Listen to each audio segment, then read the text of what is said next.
तो इस कहानी की शुरुआत समंदर में तैर रहे एक ताबूत से होती है, जिसको मछली पकड़ने आया एक मछुआरा अपनी नाव पर लाकर खोलता है। उस ताबूत में एक रानी की लाश और एक जिंदा बच्चा था, जिसको देखकर मछुआरे को उस बच्चे पर तरस आ गया। इसलिए वो उस बच्चे को अपने पास रखकर उसका नाम पर्सियस रख देता है और पर्सियस को अपने बच्चे की तरह पालने लगता है। जहाँ बचपन के समय में ही पर्सियस को उससे बातें करते हुए समझ आ गया था कि असल में वो मछुआरा उसका असली पिता नहीं है, मगर उसके बाद भी वो मछुआरा उससे यही कहता है कि मैं ही तुम्हारा असली पिता हूँ और मछुआरे की बीवी उसकी माँ है। तो अब यहाँ से कहानी सीधा 11 साल आगे बढ़ जाती है, जहाँ अब तक पर्सियस भी बड़ा हो चुका था और अभी वो अपने माँ बाप यानी उस मछुआरे और मछुआरन के साथ मछलियाँ पकड़ने के लिए आर्गोस नाम के राज्य के पास आया हुआ था, क्योंकि काफी समय से उन्हें समंदर में कोई भी मछली नहीं मिल रही थी और इस सब का जिम्मेदार मछुआरा देवताओं को ही मान रहा था, जिसके कारण वो थोड़ा सा दुखी भी होता है। पर पर्सियस और उसकी माँ जैसे तैसे करके उसको संभालते हैं। जिसके बाद आगे जाते हुए उसकी नजर आर्गोस राज्य में ज़्यूस की एक बहुत बड़ी मूर्ति पर पड़ती है, जिसको आर्गोस राज्य के सिपाही अपने राजा के आदेश पर समंदर में गिरा देते हैं। असल में आर्गोस राज्य के राजा को भी देवताओं की वजह से परेशानियां हो रही थी और उसका मानना था कि अगर देवता उनकी पूजा करने के बाद भी उन लोगों की मदद नहीं कर रहे हैं तो उनकी पूजा करने का कोई मतलब नहीं बनता। खैर, अभी उस मूर्ति के समंदर में गिरते ही उसकी वजह से समंदर में कुछ लहरें बनती हैं, पर तभी आसमान में काले बादल छा जाते हैं और समंदर में से कुछ नरक के बड़े बड़े चमगादड़ जैसे राक्षस निकलकर उन सिपाहियों पर हमला कर देते हैं, जिन्हें असल में देवताओं ने ही भेजा था, क्योंकि उन सिपाहियों ने उनका तिरस्कार किया था। अब वो सिपाही उन राक्षसों से लड़ने की काफी कोशिश करते हैं, लेकिन इतनी कोशिश करने के बाद भी उन राक्षसों ने उन्हें खत्म कर दिया था। जिसके बाद वो राक्षस आपस में मिलकर खुद नरक का राजा हेडिस बन गया था, जिसको इंसानों का उनका तिरस्कार करने की वजह से बहुत ज्यादा गुस्सा आया हुआ था। इसलिए वो गुस्से में अभी पर्सियस की बोट पे हमला करके उसे भी समंदर में डुबा देता है। जिसके दौरान पर्सियस तो जैसे तैसे बोट से बाहर आ जाता है, मगर काफी कोशिश करने के बाद भी वो मछुआरे और उसकी बीवी को बाहर नहीं निकाल पाता और आखिरकार उसको समंदर के ऊपर आना ही पड़ता है, जहाँ आकर वो सबसे पहले तो अपने बचाव के लिए बोट के टूटे हुए हिस्से पर चढ़ के रोने लग जाता है। वहीं अब तक ज़्यूस को भी इस सब के बारे में पता चल गया था कि अब इंसान उनकी पूजा नहीं कर रहे हैं। इसी वजह से वो भी बहुत ज्यादा गुस्से में आ जाता है, क्योंकि असल में इंसानों के प्रार्थना करने की वजह से ही उन लोगों की अमरता बरकरार रहती है। तभी वहाँ हेडिस ज़्यूस और अपने बाकी भाई बहनों के पास आकर उन्हें आज हुए इस इंसिडेंट के बारे में बताता है, जिसके बदले में हेडिस आर्गोस के राजा को सजा देना चाहता था, इसलिए वो ज़्यूस से इसकी इजाजत मांगता है। और जैसे कि अब ज़्यूस को भी यही लग रहा था कि लोगों से पूजा करवाने के लिए अब उन्हें डराने का ही सहारा लेना पड़ेगा, इसलिए वो हेडिस को भी इसकी इजाजत दे देता है। वहीं अब तक पर्सियस को आर्गोस के कुछ बचे हुए सिपाही बेहोशी की हालत में अपने साथ आर्गोस राज्य में लेकर आ गए थे, जहां के गांव के हालात काफी बुरे होते हैं और पर्सियस को ये सब देखकर बिल्कुल भी अच्छा नहीं लगा था। पर इसके बाद जब सिपाही उसको अपने साथ महाराज के महल में लेकर जाते हैं तो पर्सियस को और भी ज्यादा बुरा लगता है, क्योंकि असल में महाराज सीपियस के गाँव के लोग जितना ज्यादा गरीबी और लाचारी में जी रहे थे, उतना ही सीपियस के महल में किसी भी शानो शौकत की कोई कमी नहीं थी और वो अपने मनोरंजन के लिए ही आधा पैसा लुटाने को भी तैयार रहता था। अब जैसे ही सीपियस को पता चलता है कि उसके सिपाहियों के ज़्यूस की मूर्ति को पानी में गिराने के बाद हेडिस ने गुस्से में आकर उन्हें खत्म कर दिया है, तो सीपियस उल्टा इस बात पर खुश होने लगता है, क्योंकि उसको ये बात भी पता थी कि देवताओं को उनकी प्रार्थनाओं से ही शक्ति मिलती है और अब वो भी उनकी प्रार्थनाओं के लिए तरस रहे होंगे। अब इसके बारे में वो बता ही रहे थे कि तभी उनकी बेटी एंड्रोमेडा उन्हें आगे से ऐसा कुछ भी करने से मना करती है, क्योंकि इसकी वजह से देवता उनके गांव के लोगों पर अपना गुस्सा निकाल रहे थे और ऐसे में सारे सिपाही मारे भी जा रहे थे। पर उसके बाद भी सीपियस उसकी बात को नहीं मानता और आगे और बड़े बड़े कदम उठाने का फैसला करता है। अब उतने में ही वहाँ पर हेडिस आ गया था, जो अपनी ताकत की मदद से वहाँ मौजूद सभी सिपाहियों को जान से मार देता है। जिसके दौरान वैसे तो पर्सियस ने भी गुस्से में उस पर हमला कर दिया था, जिस पर हेडिस उस पे भी हमला करके उसे दूर फेंक कर खत्म करने की कोशिश करता है, मगर किसी वजह से पर्सियस हेडिस के वार को सह गया था। जिसके बाद हेडिस पहले तो सीपियस की बीवी को अपनी शक्तियों से पल भर में ही बूढ़ा कर देता है और सीपियस को चेतावनी देते हुए बताता है कि अब उसको और उसके राज्य को कोई भी नहीं बचा सकता, क्योंकि हेडिस ने अपने बनाए गए अब तक के सबसे खतरनाक जीव क्रैकन को आर्गोस को बर्बाद करने का निर्देश दे दिया है, जो 10 दिन होते ही आके आर्गोस राज्य को पूरी तरह से बर्बाद कर देगा। और अब अगर सीपीएस को अपने राजपाट को बचाना है तो उसे एंड्रोमेडा को क्रैकन के सामने कैदी की तरह लटकाकर देवता से माफी मांगनी पड़ेगी, जिससे क्रैकन बस उसकी बेटी को लेकर वहां से चला जाएगा और सीपीएस का राजपाट बचा रहेगा। अब वैसे पर्सियस वापस से हेडिस पर हमला करने वाला था, मगर तभी एक औरत बीच में आके उसे रोकते हुए सही समय का इंतजार करने को कहती है, और तभी हेडिस पर्सियस को ये बताकर वहां से चला जाता है कि असल में वो ज़्यूस का बेटा है और एक आधा देवता है, जिसके बारे में जानकर पर्सियस और वहां मौजूद सारे लोग भी एकदम हैरान रह गए थे। वहीं अब तक ज़्यूस को भी इस बारे में पता चल गया होता है कि उसका बेटा पर्सियस अभी आर्गोस राज्य में है, मगर जैसे कि कहीं ना कहीं वो जानता था कि पर्सियस में भगवती खून है, इसलिए वो थोड़ा सा सोचने लगता है कि उसे सच में पर्सियस की मदद करनी चाहिए या नहीं। वहीं अब तक सीपीएस के सेना अधिकारी ड्रैको ने खुद भी पर्सियस से पूछताछ करना शुरू कर दिया था, क्योंकि उसे लग रहा था कि शायद देवताओं ने ही पर्सियस को उनके राज्य में और तबाही मचाने के लिए भेजा होगा, जिस पर पर्सियस उसे मना करने लगता है। उतने में ही वहां सीपीएस खुद भी आ गया था, जिसके हिसाब से अगर सच में पर्सियस आधा देवता था तो वो शायद उन लोगों को बचा सकता था। तब पर्सियस इसके लिए भी मना कर देता है, और तब एंड्रोमेडा उसे इतना ज्यादा परेशान देखकर समझ जाती है कि पक्का पर्सियस के मन के अंदर कोई खतरनाक जंग चल रही है, इसलिए वो खुद की बलि देने के लिए तैयार हो गई थी, जिसके बदले में वो पर्सियस को छोड़ने के लिए कहती है। मगर सीपीएस पर्सियस के मना करने की वजह से गुस्से में उसे काल कोठरी में डाल देता है, जहां पर्सियस खुद भी बहुत ज्यादा गुस्से में था, क्योंकि वो अपने मछुआरे पिता की मौत का बदला हेडिस से लेना चाहता था।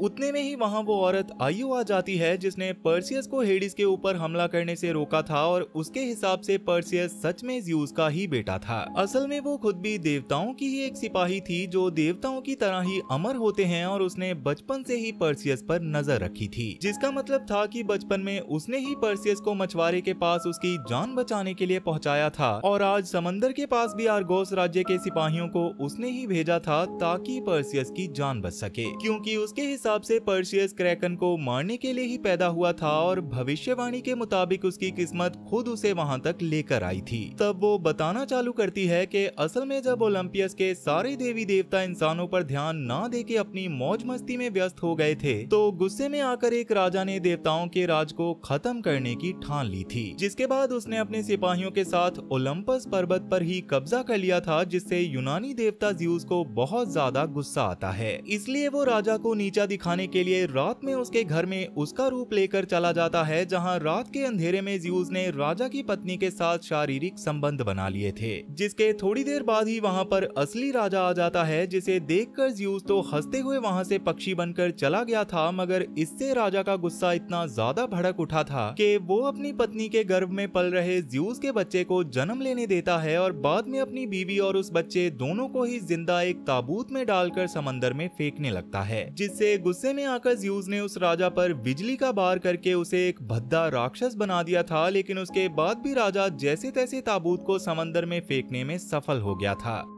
अब वर्तमान में पहले तो पर्सियस को इस पर विश्वास नहीं होता, लेकिन आयु उसको सब कुछ समझा देती है, जिसके बाद पर्सियस को ये बात तो समझ आ गई थी कि बेशक वो क्रैकन को जान से मारे या ना मारे, पर वो हेडिस से बदला तो लेकर ही रहेगा। तब आयु इस पर पर्सियस को बताती है कि असल में हेडिस का सबसे बड़ा हथियार खुद क्रैकन ही है, जिसकी मदद से उसने अपने पिता जो असल में एक टाइटन थे उनको तक खत्म करवा दिया था। इसलिए अगर पर्सियस क्रैकन को खत्म कर देता है तो वो बाद में बड़े आराम से हेडिस को हरा सकता है। तब पर्सियस भी इस पर मान गया था, इसलिए आयु तब ड्रैको के पास जाकर उससे बात करते हुए उसको पर्सियस को सटाजन की डायनो तक लेकर जाने को कहती है, क्योंकि बस वही थी जो क्रैकन को मारने का तरीका बता सकती थी। जिस पर पहले तो ड्रैको वहां जाने से मना कर देता है, क्योंकि असल में वो जगह एक तो काफी दूरी पर थी और आज तक वैसे भी कोई इंसान वहां तक नहीं पहुंच पाया था। जिस पर आयु उसे याद दिलाती है कि पर्सियस आधा देवता है, जिसका मतलब है कि वो उन्हें बड़े आराम से वहां तक पहुंचा सकता है। ये सुनकर ड्रैको भी उनका साथ देने का फैसला करता है और अपने कुछ सिपाहियों के साथ आयु और पर्सियो को लेकर उन डायनो को ढूंढने जाने के सफर पर निकल जाता है।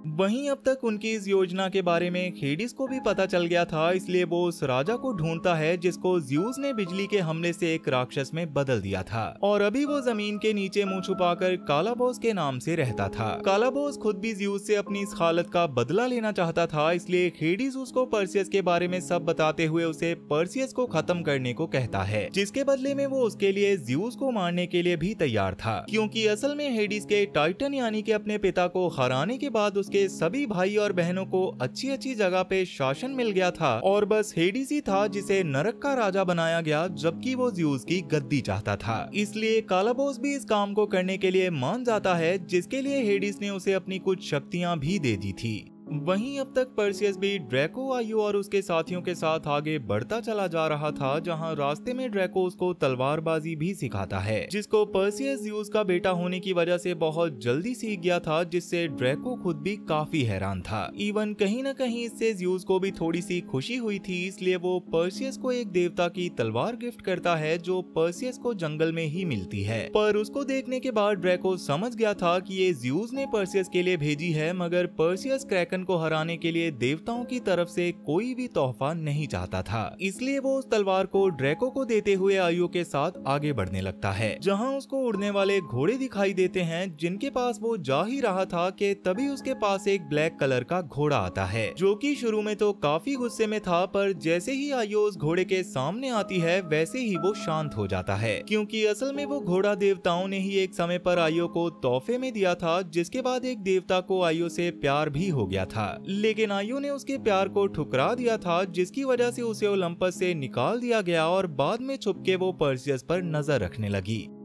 अब वो इस बारे में बात कर ही रहे थे कि तभी पर्सियस को पास से कुछ सिपाहियों के चिल्लाने की आवाज आती है और जब वो भागकर वहां जाता है तो वो अपने सामने काला बॉस को देखता है, जिसने उन सिपाहियों को बेरहमी से जान से मार दिया था, जिसे देखकर पर्सियस को बहुत ज्यादा गुस्सा आता है। पर अभी काला बॉस ने पर्सियस को लात मार के उसे बहुत ऊंची जगह से नीचे गिरा दिया था, जिसके बाद वो काफी तेज भागते हुए अपनी तलवार लेकर पर्सियस के ऊपर कूदता है, मगर पर्सियस किसी तरह उसके बार से बच गया था, जिसके बाद वो भी अपनी साधारण तलवार से काला बॉस से लड़ने की कोशिश करता है, लेकिन काला बॉस उसे बड़े आराम से हरा देता है, जिसके दौरान वो उसके हाथ पर बहुत जोर से काट भी लेता है। तभी वहां ड्रैको के कुछ सिपाही पर्सियस की मदद करने के लिए आते हैं, लेकिन काला बॉस उनको भी बुरी तरह से हरा देता है, जिसके बाद उसने पर्सियस के सर को पकड़ लिया था ताकि वो उसके सर को हाथों से ही कुचल के उसकी जान ले सके, और पर्सियस भी काफी कोशिश करने के बावजूद उससे छूट नहीं पा रहा था। पर तभी वहां पर ड्रैको आकर काला बॉस के एक हाथ को ही काट देता है, जिससे पर्सियस के छूटने के बाद काला बॉस दर्द में कराते हुए वहां से भागने लगता है, जिसके दौरान सबने उसका पीछा करना शुरू कर दिया था, मगर अभी किसी ने ये ध्यान नहीं दिया होता कि काला बॉस का कटा हुआ हाथ धीरे धीरे एक बड़े से बिच्छू में तब्दील हो रहा था। इवन जहां जहां उसका खून गिर रहा होता है वहां भी वैसे ही बिच्छू बनते जा रहे थे।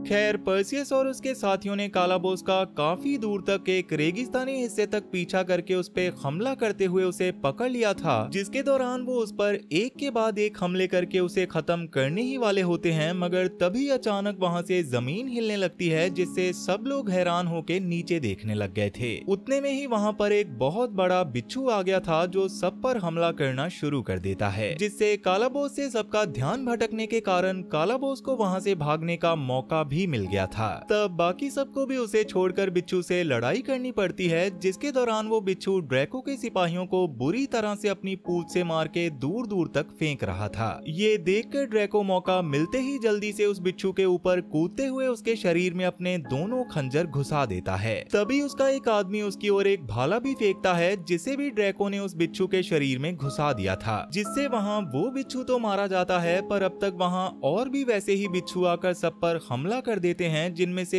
एक बिच्छू से लड़ते हुए पर्सियस को बिच्छू ने पकड़ भी लिया था, जो कि उसे अपने डंक से मारने ही वाला होता है। पर तभी ऊपर की ओर से आयु एक हथियार से बंधी रस्सी को फेंककर उस बिच्छू के डंक को ही काट देती है। तब इससे गुस्से में आकर वो बिच्छू आयु का पीछा करने लग गया था, इसलिए वो भी बचकर वहां से भागना शुरू कर देती है। उस जगह पे काफी सारी टूटी फूटी दीवारें भी बनी हुई थी, जिनके बीच से ही होते हुए आयु भाग रही होती है, पर वो बिच्छू गुस्से में सभी दीवारों को तोड़ते हुए आगे बढ़ता जा रहा था।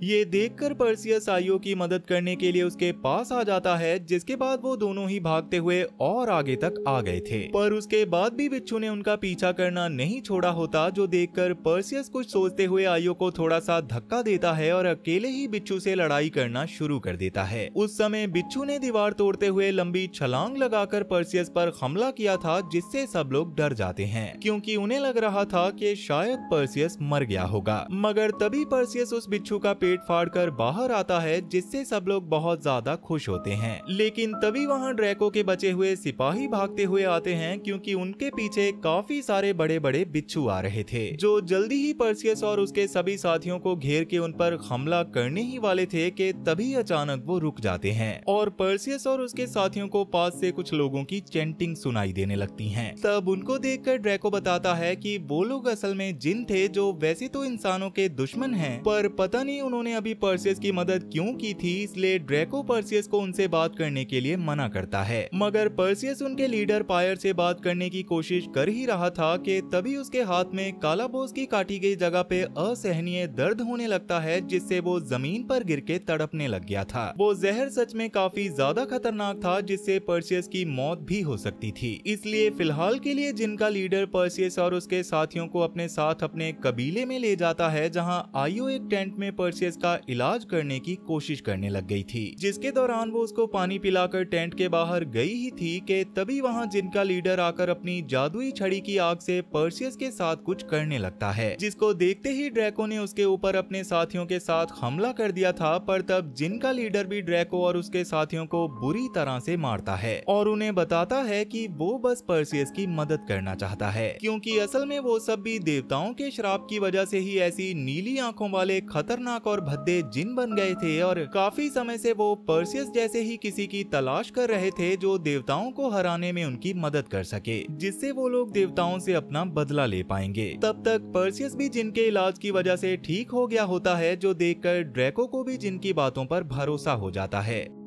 खैर, अब तक उस जिन ने रेगिस्तान में मौजूद बड़े बड़े बिच्छुओं में से कुछ बिच्छुओं को अपने वश में कर लिया होता है, जिनको लेके वो अगले दिन पर्सियस और उसके साथियों के पास आता है, क्योंकि वो भी अब उनके साथ उन डायनों के पास जाना चाहता था। जिसके बाद काफी लंबा सफर तय करके वो लोग एक बड़े से पथरीले पहाड़ के पास पहुंच जाते हैं, जिसके ऊपर ही वो डायने रहा करती थी। अब जैसे जैसे पर्सियस और उसके साथी ऊपर बढ़ते जा रहे थे, वैसे वैसे पहाड़ का मौसम खराब होता जा रहा था। तब सबसे ऊपर जाने पर उनके सामने खतरनाक दिखने वाली 3 डायन आ जाती हैं, जिनमें से एक के हाथ में आंख होती है और उसी से वो तीनों देखा करती थी। खैर, अभी पर्सियस जब उनसे क्रैकन को हराने का तरीका पूछता है, तो पहले तो वो उससे उसके बदले में कोई बलिदान मांगती हैं, जिस पर पर्सियस के मना करते ही उन्होंने पर्सियस पर हमला करने की कोशिश करना शुरू कर दिया था। ये देखकर पर्सियस उनकी आंख छीन के उसे पहाड़ से नीचे फेंकने की बात करता है, जो सुनकर वो तीनों डर जाती हैं, क्योंकि उस आंख के बिना वो अपनी सारी शक्तियां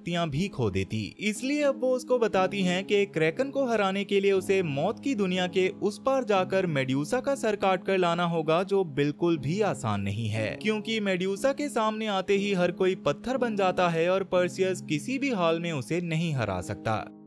तब ये बात सुनने के बावजूद पर्सियस उसको हराने का फैसला करता है और आंख को वापस करने के बाद अपने साथियों को लेकर पहाड़ के नीचे आ जाता है, जहां आते ही काफी सारे सिपाहियों ने अब पर्सियस का साथ देने से मना कर दिया था, इसलिए वो वहां से निकल जाते हैं। अब इसके बाद जब बचे हुए लोग थोड़ा सा आराम कर रहे थे, तो पर्सियस पास में घूमने के लिए निकल जाता है, जहाँ उसके सामने खुद ज़्यूस आकर उसे क्रैकन को मारने से मना करने लग गया था, क्योंकि मेड्यूसा को हराना एकदम नामुमकिन है और इसके बदले में ज़्यूस पर्सियस को अमर बनाकर उसे भी ओलंपस में रहने के लिए तैयार था। मगर पर्सियस इसके लिए साफ मना कर देता है, क्योंकि उसे इंसानी जिंदगी ही पसंद थी और वो आम इंसान की तरह ही जीना चाहता था। अब कहीं ना कहीं ज़्यूस को भी उसकी बातें काफी पसंद आती हैं, इसलिए वो उसकी तरफ एक सोने का सिक्का उछालते हुए वहाँ से चला जाता है, क्योंकि मौत की दुनिया में जिंदा शरीर लेकर जाने के लिए ऐसे सोने के सिक्के की जरूरत पड़ती थी। तब मौत की दुनिया के दरवाजे पे जाने के बाद पर्सियस वो सोने का सिक्का हवा में उछालता है, लेकिन जिन ने उसको पकड़कर पास के तालाब में डाल दिया था, जिसके बाद मौत खुद एक बड़ी सी नाव में उनको लेने के लिए आती है, जिसको उसके ही 2 राक्षस खींच रहे थे। और इसके बाद वो पर्सियस और उसके साथियों को तालाब के दूसरी ओर यानी के अपनी दुनिया में छोड़ देती है। तब आयु की चिंता करते हुए पर्सियस ने उसे एक जगह उनका इंतजार करने को कहा और वो बाकी सबके साथ उस इमारत में चला गया था जहां मेड्यूसा रहा करती थी। अब आगे जब पर्सियस और उसके साथी उस इमारत के अंदर से होते हुए मेड्यूसा की गुफा के अंदर घुसते हैं तो सब जगह अंधेरा, पत्थर बने हुए लोग और हवा में एक अजीब सा डर था और वहाँ की जमीन जगह जगह से टूटी हुई थी जिसमें से लावा की लाल रोशनी चमक रही थी। तब सबने अपनी अपनी पोजीशंस ले ली थी जिसमें से कुछ सिपाही ढाल लेकर आगे तो कोई तीर कमान लेकर साइड में था। तभी पीछे से कुछ आवाज आई और एक सिपाही ने मुड़कर देखा ही था कि तुरंत ही वो पत्थर बन गया और दूसरे सिपाही को मेड्यूसा ने तीर से मार दिया, जो देखकर सब में अफरा तफरी मच गई। एक तरफ तो मेड्यूसा तेज रफ्तार से उनका शिकार कर रही थी जबकि सिपाही बस अपना बचाव करने की कोशिश कर रहे थे। तभी पर्सियस के साथ आया जिन लगभग लावा के गड्ढे में गिरने ही वाला था, मगर पर्सियस उसे तुरंत ही अपना हाथ बढ़ाकर ऊपर खींच लेता है। मगर लड़ाई के दौरान उसके साथी एक के बाद एक पत्थर बनने लगते हैं और आखिर में पर्सियस, ड्रैको और जिन ही बचते हैं, जिन्हें देखकर गुस्से में मेड्यूसा और भी ज्यादा तेज हो गई थी। तब ड्रैको तो ऊपर ही कुछ चीजों को संभालने लगता है, मगर पर्सियस और जिन भागते हुए नीचे आ जाते हैं जहां मेड्यूसा लगातार उनका पीछा करने लग गई थी, जिसकी वजह से पर्सियस जिन को एक टूटे हुए खंबे के पीछे छुपाकर खुद मेड्यूसा के सामने से भागता है, जिससे मेड्यूसा पर्सियस के पीछे पड़ जाती है और जिन के पास गलती से उस पर हमला करने का मौका होता है, मगर जिन के उस पर हमला करने से पहले ही मेड्यूसा जिन को पकड़कर पत्थर बनाने की कोशिश करती है, मगर जिन की नीली आंखें जादुई होने की वजह से मेड्यूसा की शक्तियों का उस पर कोई असर नहीं होता और तब जिन मेड्यूसा को घायल करने के लिए अपने शरीर को धमाके से बर्बाद कर देता है, जिसके तुरंत बाद ही ऊपर से ड्रैको भी एक पत्थर पर छलांग लगाता है और पत्थर समेत मेड्यूसा की पूंछ पर आकर गिरता है, जिससे अब मेड्यूसा कहीं नहीं जा सकती थी। इसलिए तब वो गुस्से में ड्रैको को पत्थर बना के पर्सियस के सामने बेरहमी से मार देती है। तब पर्सियस गुस्से में अपनी ढाल में मेड्यूसा का प्रतिबिंब देखता है, जिसके दौरान मेड्यूसा उसके बिल्कुल पास आकर उस पर हमला करने ही वाली थी कि पर्सियस आंखें बंद करके अपनी तलवार उसकी ओर घुमा देता है, जिसके दौरान पर्सियस का निशाना सही लगने की वजह से मेड्यूसा का सर धड़ से अलग हो गया था। जिसके बाद वो सभी साथियों के मरने के गम को दिल से लगाकर मेड्यूसा के सर को लेकर आयु के पास बाहर आ जाता है, जहां आयु उसे देखकर खुश हो रही थी, मगर तभी वहां कालाबोस ने आकर आयु को स्टैब करते हुए अधमरा कर दिया था। ये देखकर पर्सियस तुरंत ही कालाबोस से लड़ाई करने की कोशिश करने लगता है, मगर कालाबोस का एक हाथ कटा होने के बावजूद भी वो बहुत ज्यादा ताकतवर था। इसलिए पर्सियस पास में पड़ी ज़्यूस की दी गई तलवार को उठाकर उससे लड़ाई करता है, जिसके कुछ ही वार से कालाबोस की सारी शक्तियां खत्म हो गई थी और वो इंसान बनकर जमीन पर गिर गया था। जिसके बाद पर्सियस भागता हुआ आयु के पास उसे बचाने जाता है, मगर आयु उसे आर्गोस राज्य में जाकर बाकी सबको बचाने के लिए कहती है, क्योंकि आज ही 10वां दिन था और अगर पर्सियस जाके वहाँ के लोगों की जान नहीं बचाता तो इतने सारे लोगों का बलिदान बर्बाद हो जाएगा।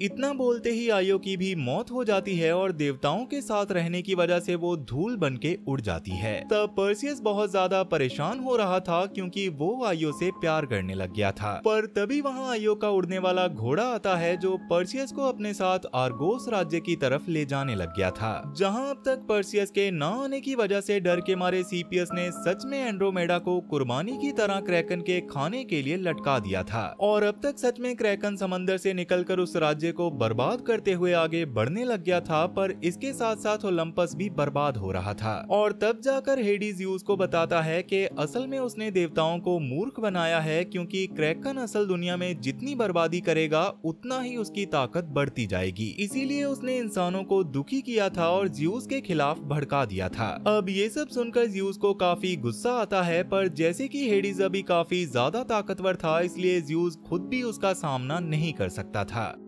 वहीं अब तक पर्सियस भी आर्गोस राज्य में पहुंच जाता है, जिसके बारे में पता चलते ही हेडिस खुद भी उसे रोकने के लिए आ गया था। जिसके दौरान पर्सियस के ऊपर वही बड़े बड़े चमगादड़ जैसे राक्षस हमला करते हैं, जिन्होंने एक समय पर पर्सियस से मेड्यूसा के सर को भी ले लिया था, मगर पर्सियस उन्हें हराते हुए वापस से उस सर को हासिल करता है और क्रैकन के एंड्रोमेडा को खत्म करने से पहले क्रैकन को ही पत्थर का बनाकर उसे मार देता है। जिसके दौरान क्रैकन का शरीर पत्थर बन के टूटने लग गया था, जिसके के जमीन पर गिरने की वजह से कुछ लोगों की मौत हो जाती है और एंड्रोमेडा खुद भी समंदर के पानी में गिर जाती है, जहां हाथ बंधे होने की वजह से वो बाहर भी नहीं आ सकती थी। तभी पर्सियस के सामने हेडिस भी आ जाता है, जिसको देखकर पर्सियस गुस्से में ज़्यूस से मदद मांगते हुए उसकी तलवार में ज़्यूस की बिजली मांगता है और उस बिजली से हेडिस पर जोरदार हमला करके उसे वापस से नर्क भेज देता है। जिसके बाद पर्सियस एंड्रोमेडा को बचाने के लिए समंदर के अंदर कूद जाता है, जहां से वो एंड्रोमेडा को बचाकर ले भी आता है, जिसने बाहर आते ही पर्सियस के सामने उससे शादी करने का प्रस्ताव रख दिया था। मगर पर्सियस इसके लिए प्यार से मना कर देता है, क्योंकि अभी भी वो आयो से ही प्यार करता था। खैर, अब एंड्रोमेडा के आर्गोस राज्य में वापस जाने के बाद पर्सियस के पास वापस से ज़्यूस आता है और जैसे कि पर्सियस ने हेडिस और क्रैकन को हराकर इंसानों और ओलंपस दोनों को ही बचाया था, इसलिए ज़्यूस उसके लिए आयो को फिर से जिंदा कर देता है ताकि पर्सियस अपनी पसंदीदा औरत के साथ एक अच्छी जिंदगी बिता सके। और इसी के साथ ये कहानी यहीं पर खत्म हो जाती है। तो वीडियो पसंद आई हो तो वीडियो को लाइक जरूर करना, और अगर तुम इस चैनल पर पहली बार आए हो तो जल्दी से इसे सब्सक्राइब कर लो, क्योंकि मैं अक्सर इस चैनल पर ऐसी इंटरेस्टिंग वीडियोस लाता रहता हूं। तो चलो फिर मैं अब आपसे मिलूंगा ऐसी ही एक और इंटरेस्टिंग वीडियो के साथ, और तब तक के लिए टाटा और गुड बाय।